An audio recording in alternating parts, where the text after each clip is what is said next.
ایک آئرش کہاوت ہے کہ کنویں میں تھوک مت ڈالو، ہو سکتا ہے کسی دن تمہیں اس میں سے پانی پینا پڑ جائے۔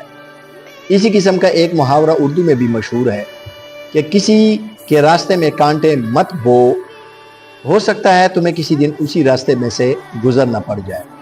لہٰذا دوسروں کی تکلیف کا باعث نہیں بننا چاہیے، بلکہ دوسروں کی راحت کا خیال کرنا چاہیے۔ ہمارے آقا صلی اللہ علیہ وسلم کا یہی طرز عمل تھا کہ وہ ساری زندگی دوسروں کی راحت کے لیے جیتے رہے۔ انہوں نے اپنی راحت کا اتنا خیال نہیں رکھا۔ جب بھی آپ صلی اللہ علیہ وسلم کے پاس کبھی کوئی چیز آ جاتی تو آپ صلی اللہ علیہ وسلم، کبھی دودھ وغیرہ آ جاتا، کھجوریں آ جاتی، تو آپ صلی اللہ علیہ وسلم پہلے صحابہ کرام میں تقسیم فرماتے، پھر آخر میں خود نوش فرماتے۔